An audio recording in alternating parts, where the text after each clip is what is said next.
Hey guys, welcome to Matt's Movies, Music and More. I'm your host Matt, and for this week's episode of Movie Review, I will be talking about the 1994 classic Pulp Fiction, directed and written by Quentin Tarantino. The movie itself stars a huge ensemble cast, probably one of the best casts in any films. John Travolta, Samuel L. Jackson, Una Thurman, Harvey Keitel, Tim Roth, Amanda Plummer, Maria de Medeiros, Ving Rhames, Eric Stoltz, Rosanna Arquette, Christopher Walken, and Bruce Willis. The movie itself was released in 1994 to critical acclaim and was made on a really small budget of between $8 and $8.5 million, and it would go on to make $213.9 million at the box office, making it a huge hit. And the movie itself is such a cool film because it's so funny, it's got great music, and it's really, really enjoyable because it's basically three stories that are all linked. You have these three stories which are basically Vincent Vega and Marcellus Wallace, the Gold Watch, and the Bonnie situation. And all three are all linked. Some of them are in different order, but to be honest, it works pretty good the way it's done. In the movie, it starts off with Jules and Vincent, who are played by Sam Jackson and John Travolta, as two hitmen that are wearing suits, and they're going to try and retrieve a briefcase which belongs to their boss, Marcellus Wallace, played by Ving Rhames. The movie itself starts with that particular situation and leads on to the first segment, in which is Vincent Vega and Mia Wallace. Mia Wallace is Marcellus Wallace's wife, and whilst he's out of town, Vincent is told to take his wife out for anything that she wants to do. So he goes and picks her up, takes her to a diner, which is Jack Rabbit Slim, which is a really cool 50s retro style bar. And they enter a dance contest through Mia's suggestion, and they win the prize, bring the trophy home.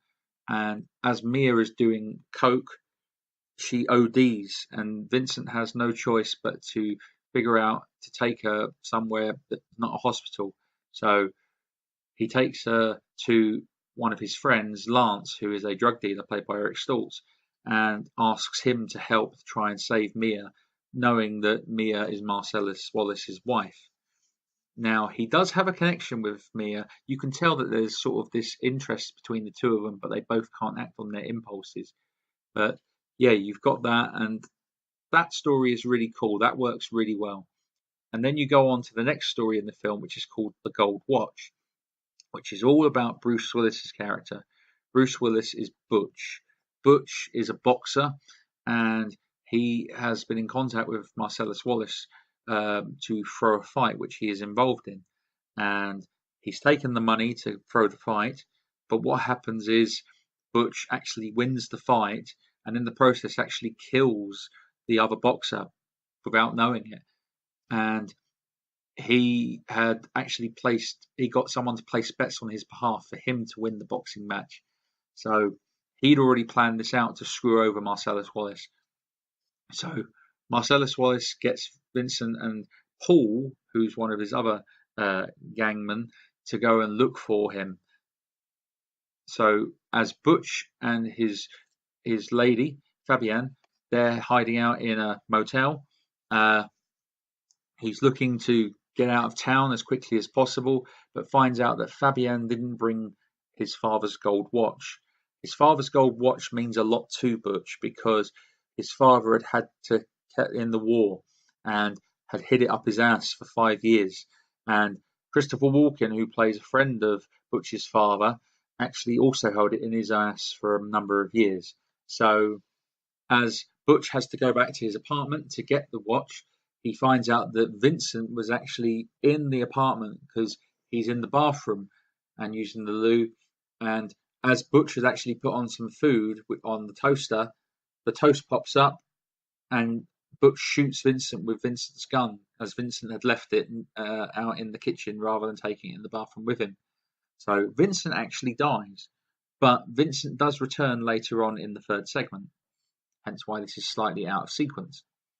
But the interesting thing about this story is that as Butch is trying to get back to Fabienne, he sees at the traffic lights and also is noticed by him Marcellus Wallace crossing the road. So Butch tries to run Marcellus Wallace down, crashing his car and breaking his nose in the process.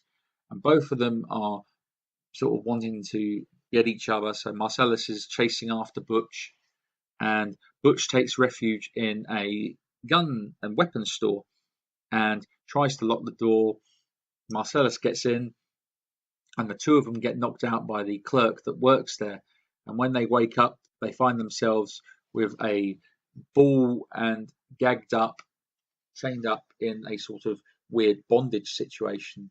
And this guy in a policeman's outfit called Zed happens to appear. He's played by Peter Green. Now, Peter Green, I think, is a great actor who is also in Judgment Night with Denis Leary and Emilio Estevez, and was also the baddie in The Mask. Now, in this, they are into some kinky shit. The point is being that they get this guy, the Gimp, who is in this whole bondage outfit, with the line, "Bring out the Gimp, he's sleeping," or then wake him up, you know.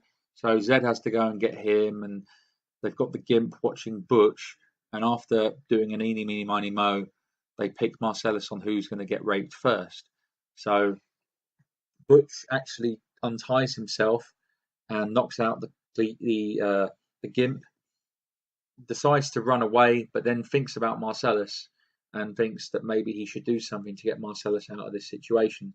So he looks in the weapons shop and sees every weapon you could think of. So you've got like a baseball bat, hammer, chainsaw, before deciding on a samurai blade. So what happens is he decides to go down to the basement again and decides to kill one of the guys before finishing with Zed. But he doesn't kill Zed because Marcellus Wallace shoots Zed in the dick and wounds him. And when Butch gets ready to find out what's going on between him and Marcellus now, after he saved Marcellus, Marcellus has now decided to say, "Look, we are no more now. So you get out of town, but we are cool. But you don't talk about it, and that's it." So Zed is now to be dealt with by Marcellus Wallace and his gang. So Butch is now free to go and find Fabienne and get out of town. So the final story, the third story, is the Bonnie situation, in which Vincent and Jules, at the beginning of the movie, had gone to retrieve Marcellus Wallace's suitcase. And in the suitcase, it has something which shines out. There's a lot of interpretation as to what is actually in the suitcase, but it's never revealed. I mean, I always assumed that by the bright light that it was going to be gold bars. But there's also talk that it's drugs or lots of other things, but that's how I've always seen it. So what happens is, whilst Jules and Vincent are in the apartment retrieving the suitcase, there was another gunman hiding in the bathroom, and he comes out and shoots at them, but doesn't actually hit them at all on target. So they both shoot back at him and kill him. And Jules has kind of got this epiphany situation where he feels that he's survived through some sort of intervention and feels that he needs to step away from being a hitman. So what happens is they have Marvin, who is a guy that was actually in the apartment, and they're transporting Martin back to Marcellus. And whilst Vincent is the passenger in the vehicle and they're driving, Vincent has a gun which is pointing in the direction of Marvin.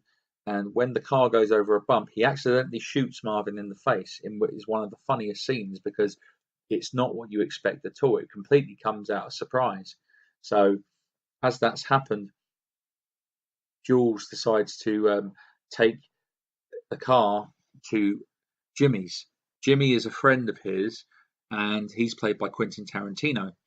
Now, in this scene, it's just so funny because he's talking about coffee and everything like that.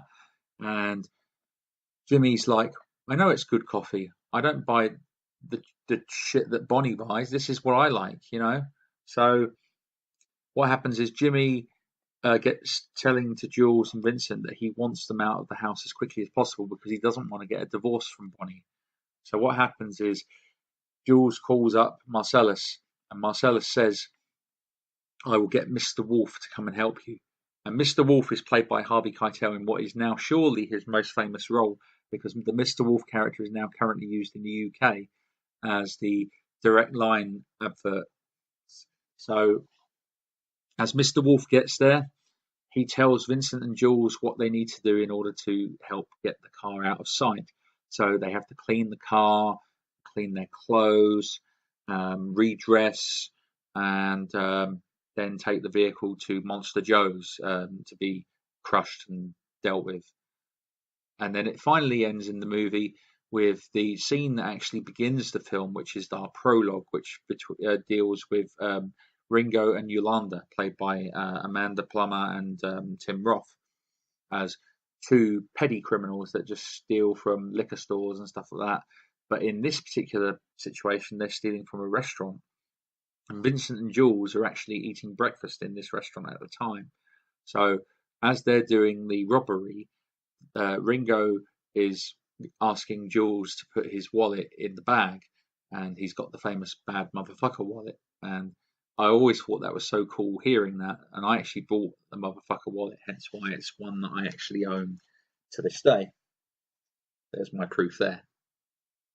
So yeah, Pulp Fiction is a great movie, and it really comes out of left field with a lot of the quips and the jokes and the pop culture references, like Madonna quotes, like I think it's about Lucky Star. I think the character Fabian says, because also they had a conversation about Madonna in Reservoir Dogs with the Like a Virgin story. So clearly Tarantino was really popping into pulp culture here. So yeah, Pulp Fiction was nominated for many, many awards in 1994, and it was actually very, very important in the career of John Travolta, who at the time, after sort of doing Grease and Saturday Night Fever in the 80s, his career really dropped significantly. And it wasn't until this movie that he came back as a bona fide A-lister actor. So yeah, it really made a difference to him. And as well as that, you've also got Samuel L. Jackson, who had been in lots of films over the years. It also made him a huge star, and he would go on to star in many other Tarantino movies, including the follow-up to Pulp Fiction, which is Jackie Brown, and he'd also appeared in Django Unchained and many other films. Now, the movie itself was nominated at the Academy Awards for Best Actor, Best Picture, Best Director, Best Film Editing, Best Supporting Actor, and Best Supporting Actress. But it only won one award, and the one award it won was Best Original Screenplay, which was written by Quentin Tarantino and Roger Avary. But at the BAFTAs, it picked up Best Supporting Actor for Samuel L. Jackson and Best Original Screenplay also. So it does have a real cultural difference, big importance in Hollywood, and it's one of these movies that will appear in many people's top lists. In fact, it wouldn't surprise me, but I think it is in the top 20 on IMDb, which I will find out for you now, actually, whilst I am checking on my laptop.